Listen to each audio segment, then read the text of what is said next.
Samsung's management has stated that the company is in crisis. But Samsung is more than just a company. It's a dynasty where leadership is handed down through the generations. Samsung basically runs Korea. They alone account for 20% of South Korea's entire GDP. Few companies anywhere in the world have such a dominant impact on their home country's economy. It's so influential that some jokingly refer to South Korea as the Republic of Samsung.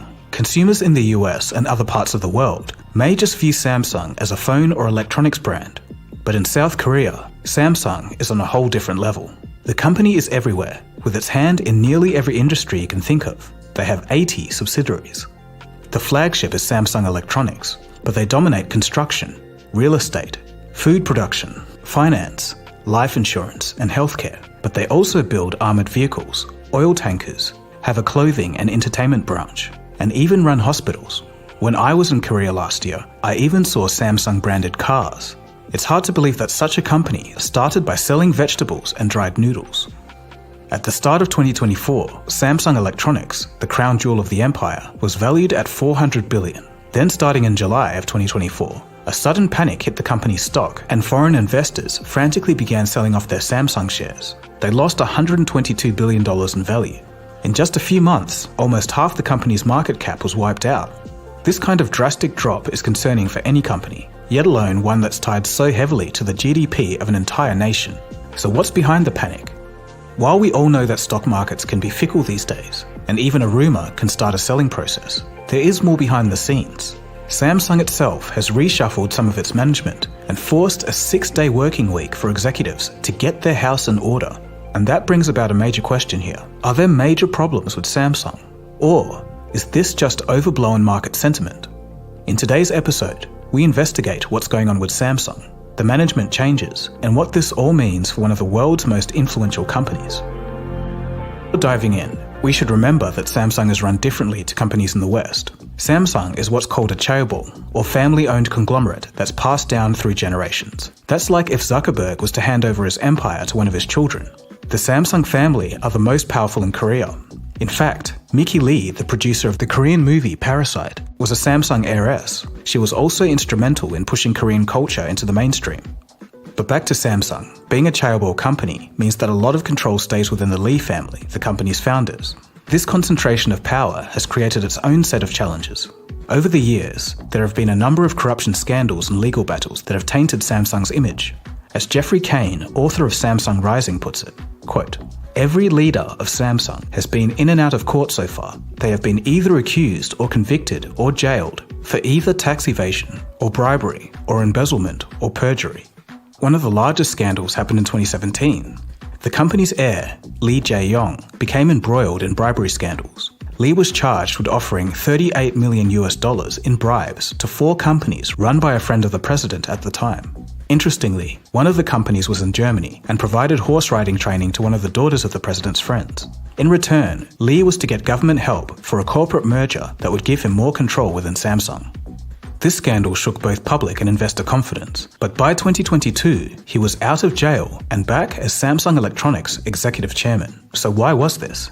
Well, the Korean government basically stated that Samsung was too important for the government to mess with. South Korea's most powerful business leader, Jae Lee, emerged from a detention center just outside Seoul, a free man. A judge ruling it was hard to see the reason, appropriateness and necessity of arresting him at this time. Later that year, Lee was convicted on a drug charge. So the leadership of Samsung has a bit of a question mark on it. But that's not all. Samsung is also known for its rigid hierarchy. When things are good, this works well. But insiders say it's a culture that stifles innovation and makes it hard to adapt to rapidly changing market demands, a factor that would soon come into play. When we talk about Samsung's $122 billion market value loss, we're really talking about Samsung Electronics. It's important to make that distinction because Samsung operates a massive conglomerate as discussed. It has a range of divisions under its belt. At the core of Samsung Electronics businesses are 2 divisions.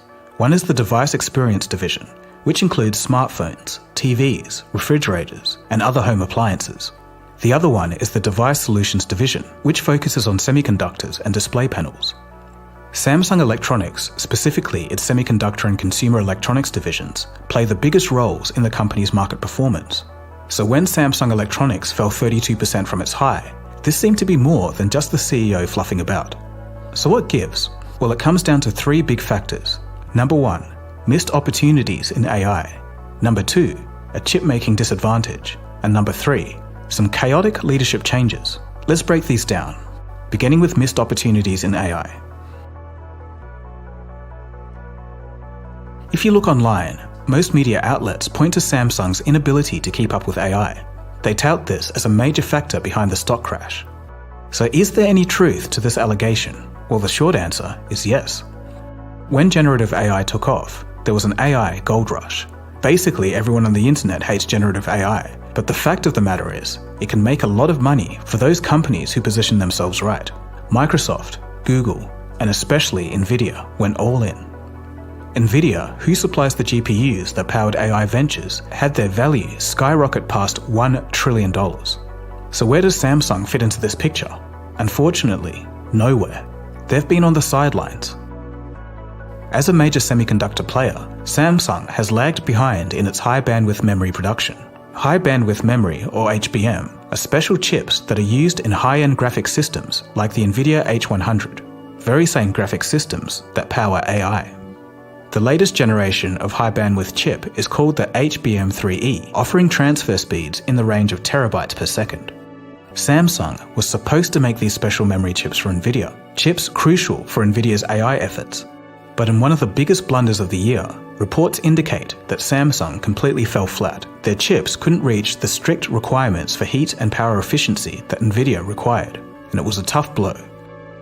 Falling short of a major client like this comes with consequences, and for Samsung, this was costly. Meanwhile, competitors like SK Hynix have swooped in to take advantage and now hold a strong lead in the high-bandwidth memory market, and now they're currently the exclusive supplier of these chips to NVIDIA. If we take a look at this graph for the high-bandwidth memory market, just at a glance, we can see that Samsung's flat white line is consistently at the very bottom, trailing well behind its smaller competitors in the high-bandwidth memory space. Samsung knows they're falling short, so they published a recent apology acknowledging missed targets and struggles in high-performance AI memory. Investors were further disappointed with Samsung's latest quarterly profit. It was $900 million below expectations. They still did make $6.78 billion, and that's nothing to sneeze at. But falling short by nearly $1 billion doesn't exactly make investors jump for joy. Samsung was in panic mode, and Vice Chairman Jun Young Hyun's recent statement blatantly admitted that their failure to meet market expectations has fueled concerns over Samsung's technological competitiveness and future direction. This quote-unquote crisis, as Samsung management calls it, even led the company to enforce a 6-day workweek for its executives in an attempt to regain lost ground. In short, Samsung, who manufactures chips, were caught napping as AI chip hardware took off, and investors aren't happy. Beyond AI, Samsung's chip business is also facing critical challenges in the smartphone chip space. Their Exynos chips are a thorn in the side of the flesh for Samsung. For years, Exynos processors have been criticized for issues like overheating, poor battery efficiency, and subpar performance when compared to Snapdragon's Qualcomm chips. In fact, Samsung has lost so much faith in their Exynos chips that they often choose Snapdragon over Exynos when it comes to their own flagship Galaxy series devices sold in crucial markets, especially in North America. The big competition for Samsung is, of course, TSMC, the Taiwanese giant that's absolutely mastered chip making. Samsung's semiconductor business is a massive operation, with sales totaling almost $60 billion in 2024 alone, but they've consistently found themselves one step behind TSMC.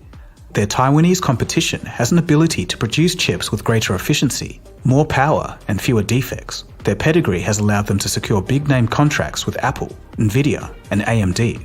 In contrast, Samsung has grappled with lower yields and production delays. As time passes, the gap in technical ability between the two companies keeps growing.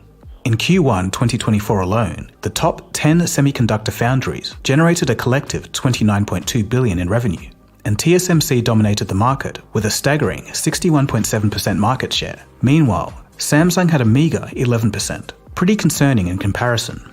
And if Samsung can't close this gap soon, they risk losing even more ground to TSMC, and with it, billions of dollars in potential revenue. And to make matters worse, TSMC is no longer the only competitor. Samsung is also facing heat from fast-rising Chinese competitors. Chinese firms are catching up quickly in sectors outside of the US sanctions. These are legacy chips used in cars, airplanes, home appliances, and consumer electronics. By the third quarter of 2024, Samsung's performance was already taking a hit. Memory chip demand was coming in weaker than expected, and all of this was the complete nightmare scenario that Samsung had been dreading.